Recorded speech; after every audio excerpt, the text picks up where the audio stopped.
Shalom, que la paz de nuestro Padre Celestial sea con cada uno de ustedes. Seguimos con el conteo de los Shabbat antes de llegar a Shavuot. Este es el cuarto Shabbat, Shabbat número 4 que contamos. Pero en cada uno de estos Shabbat estamos contando de Yeshua hacia Shavuot. Contando del Mesías, de sus relatos, de sus enseñanzas, de sus apariciones una vez resucitado, una vez él ya había resucitado. Él se le apareció a sus talmidim en varias ocasiones y les llevó enseñanza, les explicó lo que era necesario que sucediera para que él entrara en la gloria con el Padre.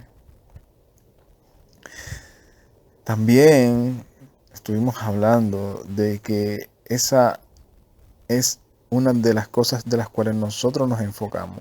Nosotros recordamos que en una temporada, un tiempo como este, el pueblo de Israel estaba en el desierto, estaba pasando por circunstancias difíciles, estaba pasando por momentos en donde habían días donde no había lluvia, donde se volvía una sequía, donde esa multitud de personas empezaban a quejarse delante de Moshe y a murmurar de por qué y para qué Moshe los hizo salir de Misraín y los tiene en medio de un desierto.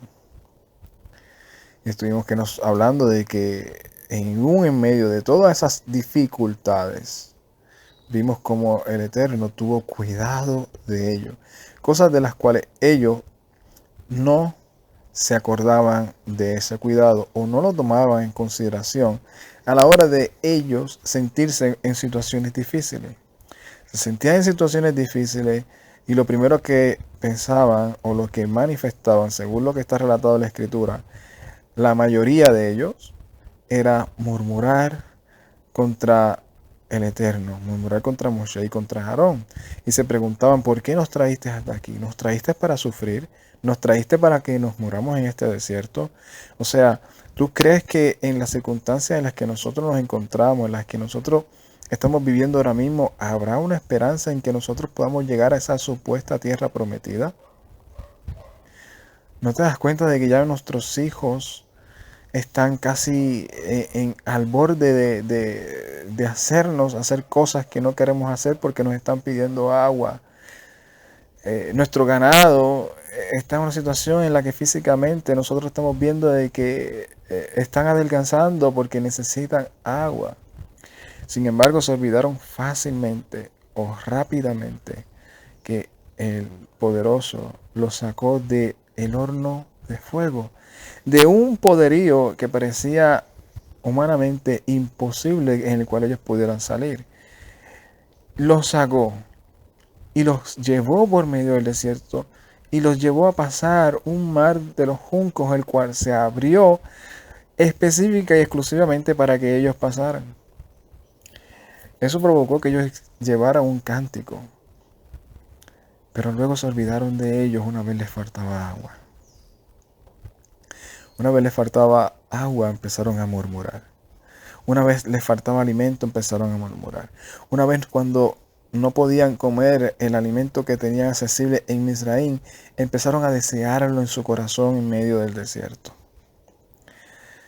Y nosotros recordamos todas esas cosas, pero recordamos lo primordial y lo relacionamos con lo primordial, que es contando del Mesías en medio de estos Shabbat hacia Shavuot. ¿Por qué? Porque el Mesías de una manera simbólica nos está llevando como Moshe llevó a el pueblo de Israel hacia una tierra prometida. Y que en medio de ese desierto en el que nosotros nos encontramos no es igual que lo que estaba pasando el pueblo de Israel, pero tiene muchas similitudes. Estamos pasando por circunstancias difíciles. Estamos viendo que hay escasez de alimentos. Estamos viendo que hay momentos en donde nos sentimos impotentes a cómo suplir las necesidades de nuestro hogar. Sin embargo, en medio de toda esa incertidumbre, parece que se nos olvida lo que el Eterno ha hecho con nosotros. Cómo nos sacó de una vida de pecado, de una vida de desorden. Cómo nos sacó de un estilo de vida que pensábamos que jamás y nunca íbamos a poder salir de ahí. Sin embargo, nos restauró, nos perdonó, nos libertó y nos está llevando de la mano. Y a veces se nos olvida el poder que tiene el Todopoderoso. Se nos olvida que Él es, así como lo mencionamos, el Todopoderoso. Que no hay nada que escape de su poder. Que no hay nada que suceda si no lo permite. Que Él, si prometió algo, Él lo va a cumplir.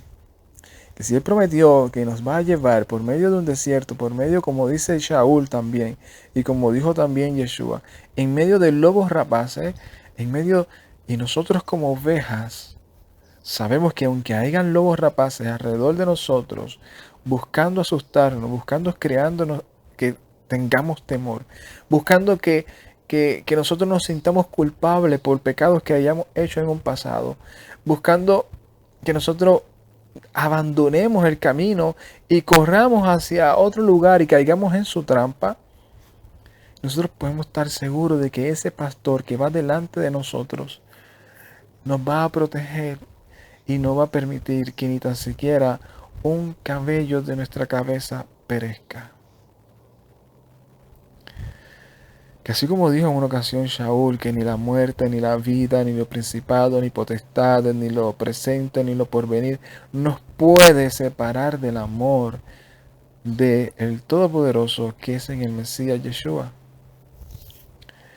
¿Y por qué traigo esto? Porque en este cuarto Shabbat vamos a estar hablando sobre una situación de un hombre que le falló al Mesías. Un hombre que en su caminar tenía debilidades y le falló al Mesías Yeshua. Y que en medio de eso se seguía sintiendo como una oveja del rebaño.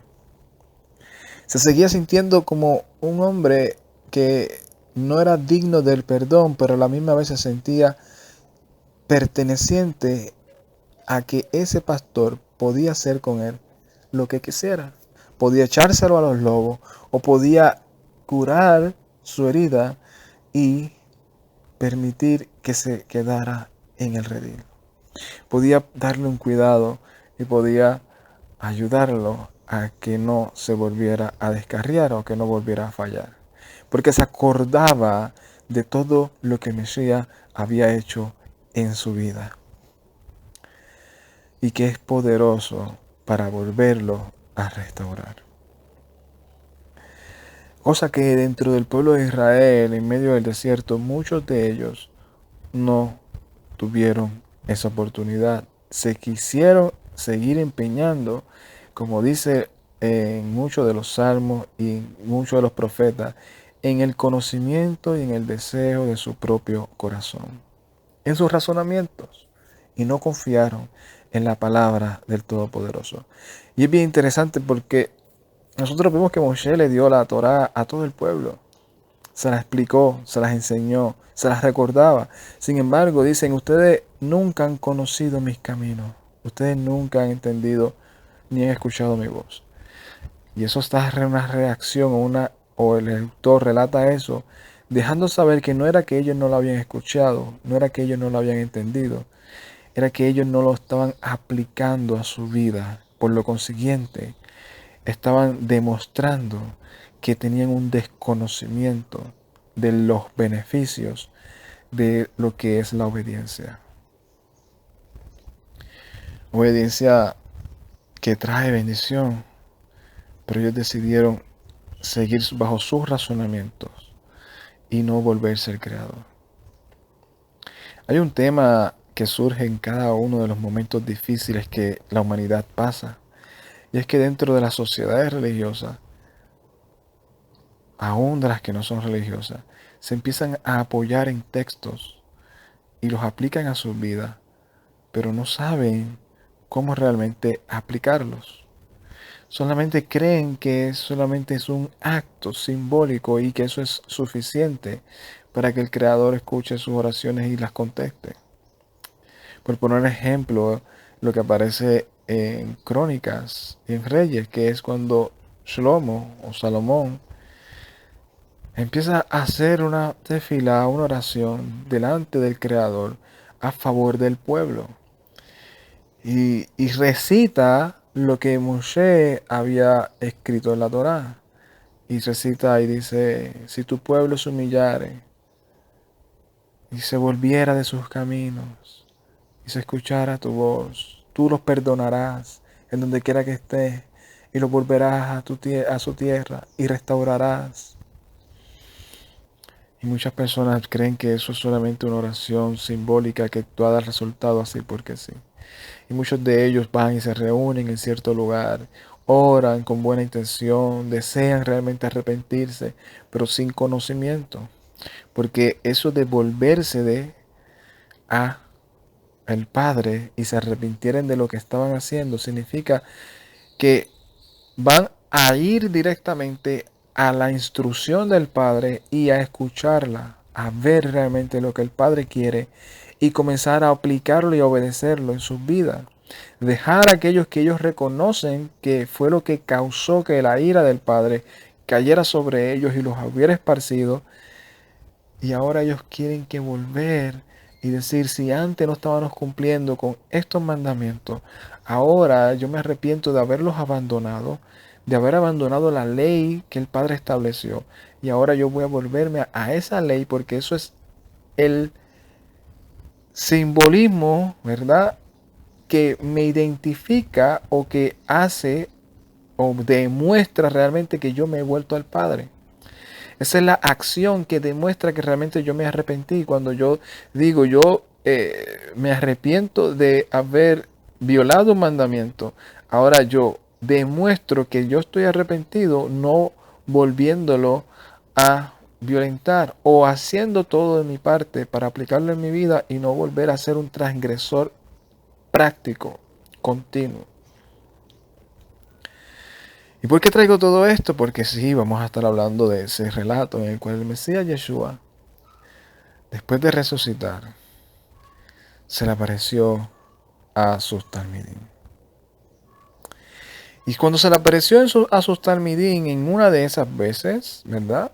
En la tercera vez, según lo que aparece en el libro de Yohanan, en el Evangelio de Yohanan, capítulo 21, verso 14, dice de la siguiente manera, dice, esta era la tercera vez que Yeshua se manifestaba a sus discípulos después de haber resucitado entre los muertos. Y dice que después que Yeshua comió, le dijo a Shimón Kefa, Shimón, hijo de Yohanan, ¿me amas más que a estos? Él le dijo, sí, Rabí, tú sabes que te quiero. Yeshua le dijo, apacienta mis corderos. Le volvió a decir por segunda vez, Shimón, hijo de Yohanan, ¿me amas? Le contestó, sí, Rabí, tú sabes que te quiero. Yeshua le dijo, pastorea mis ovejas. Le dijo por tercera vez, Shimón, hijo de Yohanan, ¿me quieres? Kefa se entristeció de que le preguntara por tercera vez si lo quería. Y le dijo, Rabí, tú conoces todas las cosas. Tú sabes que te quiero. Yeshua le dijo, apacienta mis ovejas. En verdad te digo que cuando eras más joven, tú te vestías e ibas a donde querías, pero cuando seas viejo, extenderás la mano y te vestirá otro y te llevará a donde no quiero, a donde no quieras. Dijo esto indicando con qué muerte Kefa había de glorificar a Elohim. Después de haber dicho esto, le dijo, sígueme. Este es el relato que aparece cuando Yeshua le dice a Pedro, o le pregunta a Kefa, a Pedro, en 3 ocasiones si lo quería. Y es que han salido muchos mensajes de que le preguntó 3 veces porque fueron 3 veces las que Kefa lo negó. De que muchas cosas. Pero a donde lo que quiero llegar es a ese término en el cual Kefa se veía y se encontraba. Y eso es lo que quiero transmitir hoy. Quiero transmitir esto que estuve analizando y pensando desde el mismo día que estuve hablando el Shabbat pasado sobre dejemos que ellos sean los que nos hablen. Estuve hablando sobre eso, estuve hablando de que cualquier duda, cualquier pregunta que nosotros tengamos de la escritura, que la prioridad, la primera opción, la segunda, la tercera, la cuarta y la última debería de ser que sean la misma escritura quien nos conteste nuestras dudas. Dejemos que sean ellos y capacitémonos lo más posible para no caer en las antimañas de aquellos que quieren engañar a los que con un corazón sincero y humilde se quieren acercar al Creador. ¿Y Kefa entendía esto? ¿Por qué lo entendía? Porque Yeshua ya la venía enseñando. Como en uno de los videos anteriores estuve hablando.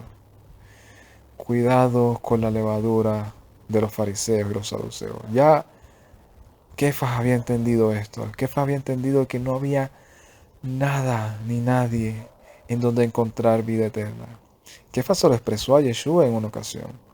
Yeshua en una ocasión le dijo a Kefas, cuando Kefas le dijo, esta gente se está enojando y se está yendo la gente porque tu palabra es dura.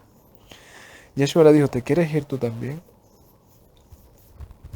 Y Kefas le contestó, no, ¿a dónde iré si solamente en ti hay vida eterna?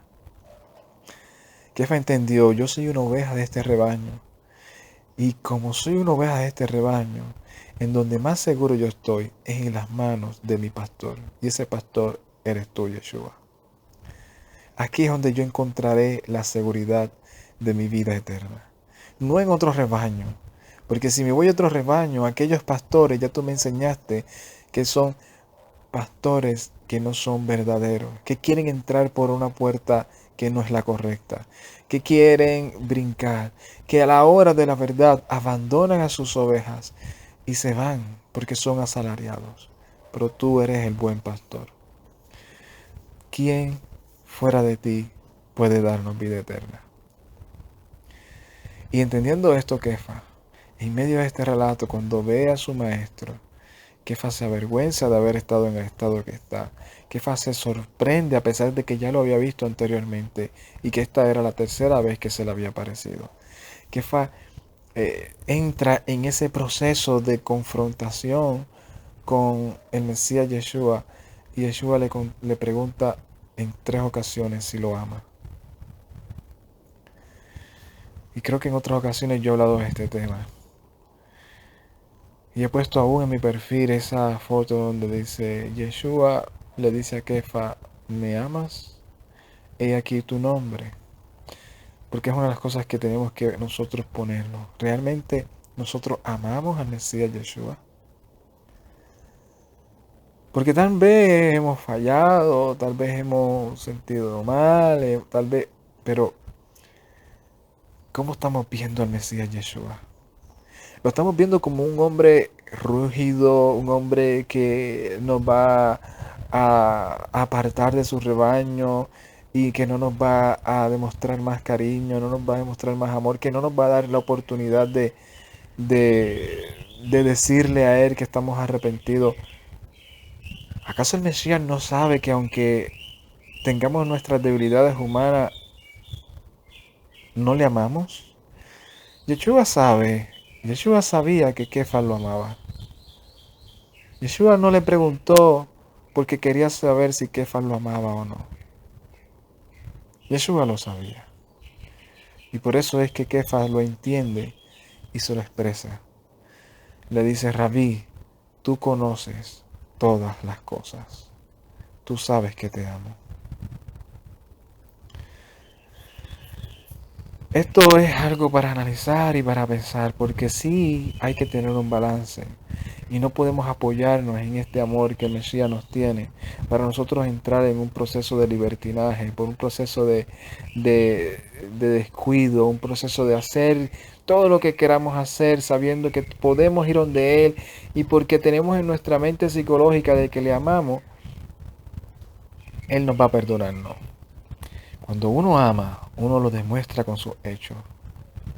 Uno demuestra realmente que ese arrepentimiento uno va a hacer, como dice en una ocasión Yohanan, le dice a aquellos hombres que se estaban acercando para hacer tevilá, la purificación, y Yohanan les dice, hagan obras dignas de arrepentimiento. Que los frutos, que son tus acciones, demuestren que realmente estás arrepentido, que realmente quieres vivir una vida nueva en el Mesías Yeshua, que verdaderamente tú reconoces que lo que hiciste no estuvo bien y vas a hacer todo lo posible para no volverlo a cometer.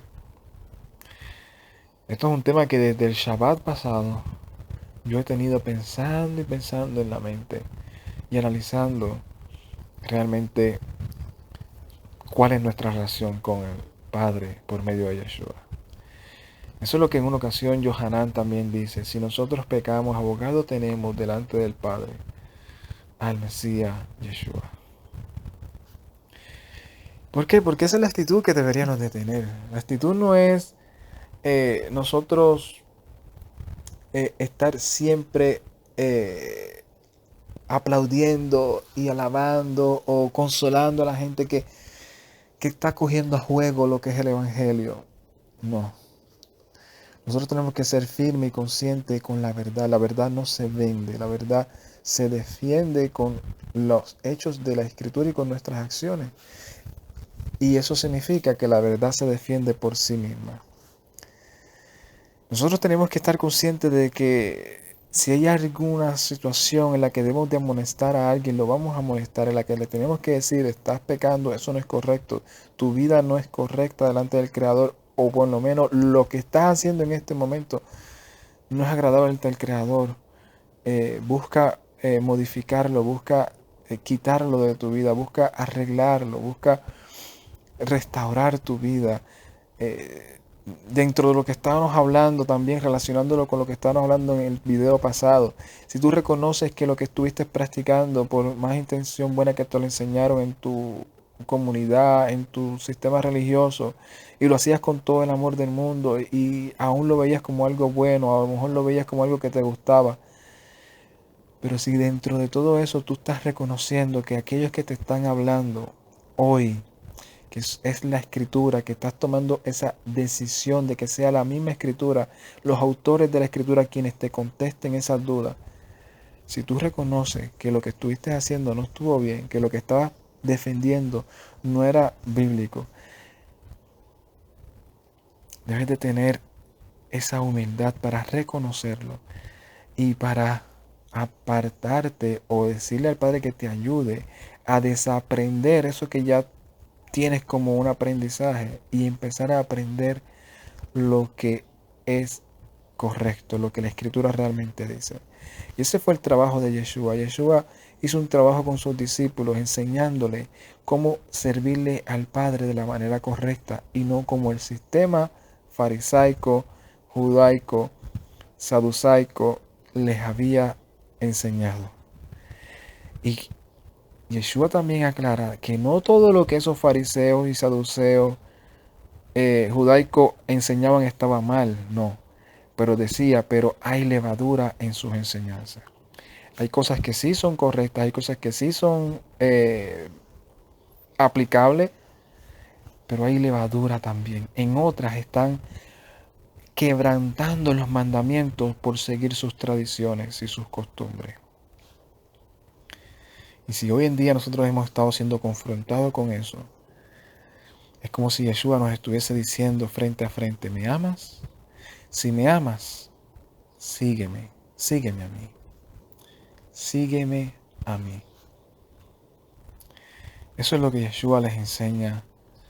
Y en este Shabbat, contando de Yeshua, podemos contar que Yeshua nos está diciendo, yo quiero que tú me sigas y yo quiero que tú demuestres que me amas.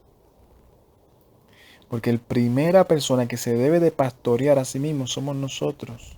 Nosotros somos los que debemos de educarnos y disciplinarnos a nosotros mismos en lo que está correcto. Esa es la actitud. Tampoco podemos llegar a la actitud que otros toman, de que todo lo que vemos ya es señalamiento y no importando si es mi hermano, no importando si está débil en la fe, no importando nada, eso que estás haciendo es idolatría, eso está mal, tú eres un pagano, tú eres esto, tú eres lo otro, y no hay ese espíritu de restauración, de reconciliación, de ayudar a ese hermano a salir del error. Porque una cosa es tú acercarte con misericordia para ayudar a ese hermano a salir del error. Y otra cosa es tú ir a aplaudirle de una manera indirecta a los errores que está haciendo ese hermano con tal de no echártelo de enemigo. Las dos cosas que estamos hablando, así como yo considero que no está bien que tú estés señalando todo el tiempo a alguien y criticándolo, tampoco está bien que tú vayas a aplaudirle los errores de una persona con tal de hacerlo sentir bien. Hay que entrar en el balance y ese balance lo podemos ver en 2 de Corintios. 2 de Corintios, capítulo 7, verso 2. Kefa habla de su actitud hacia aquellos a los cuales le rodean. Y él dice, admitimos que a nadie hemos agraviado, a nadie hemos corrompido, a nadie hemos engañado. Y no lo digo para condenarlos, pues ya he dicho antes que ustedes están en nuestro corazón, sea para vivir o sea para morir juntamente.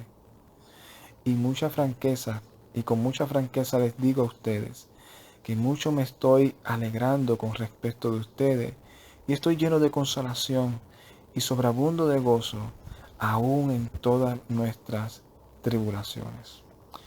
Aquí Saúl les está diciendo a esta comunidad que a pesar de que hay cosas dentro de esa comunidad que él sabe y está señalando que no están bien, de la misma manera él les dice, pero esto que yo estoy diciendo, y yo actúo de esta manera porque yo quiero tener una conciencia limpia de que a ninguno de ustedes yo he corrompido, a ninguno de ustedes yo he engañado, a ninguno de ustedes yo les he hecho algo que no es correcto.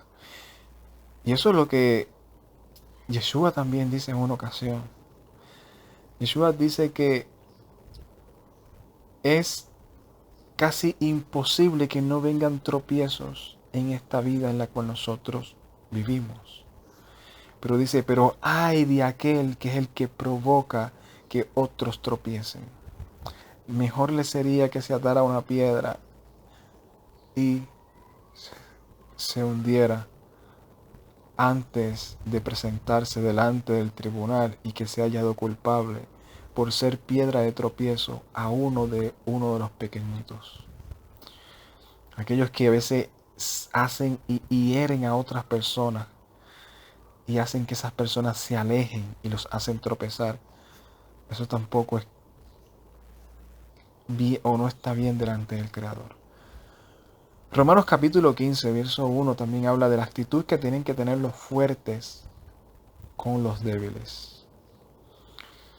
Dice, así que nosotros somos fuertes, tenemos la obligación de sobrellevar las debilidades de aquellos que no son tan fuertes, en vez de complacernos a nosotros mismos.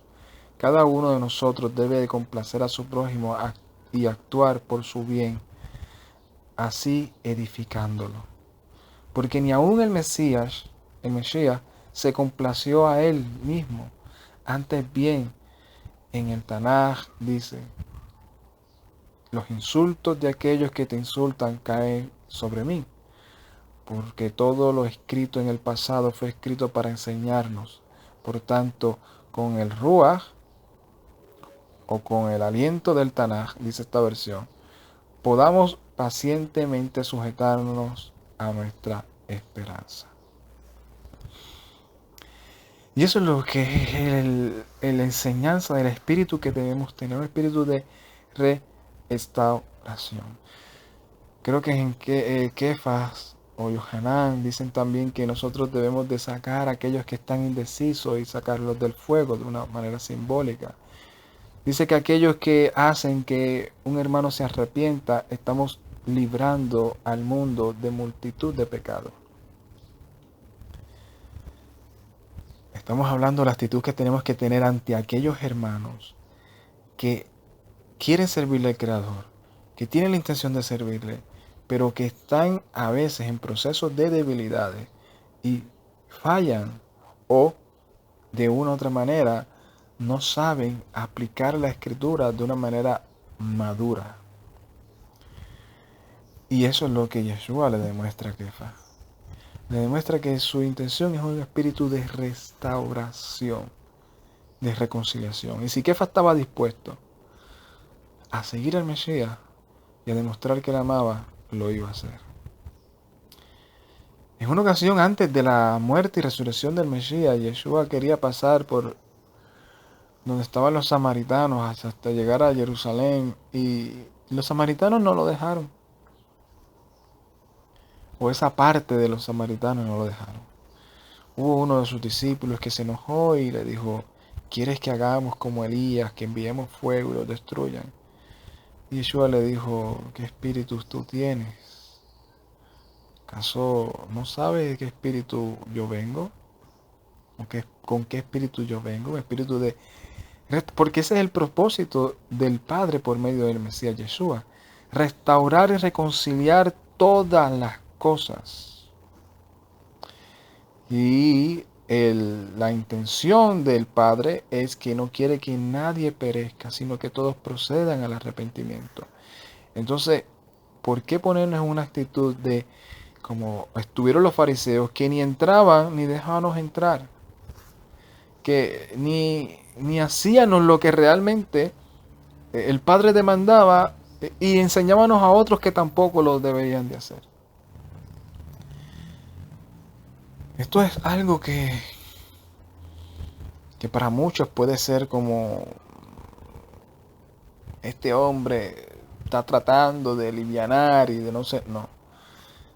Aquí hay que ser serios con lo que la Escritura enseña. La Escritura enseña que el Espíritu de Santidad es el que redarguye de juicio y de pecado. Y sabemos que si una persona que no quiere ser restaurado, que no quiere abandonar su pecado, porque está resistiendo al Espíritu de Santidad, va a tener que dar cuenta y va a tener que presentarse delante del tribunal y va a rendir cuenta por su acción. Y nosotros, cuando vemos una persona que ya está empeñada en su pecado y que no les importa, pues ya ahí tomamos la acción o la actitud que la Escritura también nos enseña. Pero si es una persona que se arrepintió o quiere arrepentirse de lo que cometió, del error que cometió y quiere reconocer que lo que estaba practicando, la enseñanza que le enseñaron no era correcta y quiere empezar a mejorar y reconoce nuestra actitud hacia esas personas, debe ser una actitud de reconciliación, porque es también un hermano en la fe. ¿Por qué? Porque el que lo justifica a él no somos nosotros, es el Padre por medio del Mesías Yeshua. Y que nosotros no vayamos a ser, como dice Shaul, un instrumento para que muchos entren y luego nosotros vayamos a ser descalificados por haber hecho tropezar a aquellos que con un corazón sincero se quieren acercar al Padre. Que la paz de nuestro Padre Celestial sea con cada uno de ustedes. Shalom, Ubrahá, Lecolán. Ay, Tate.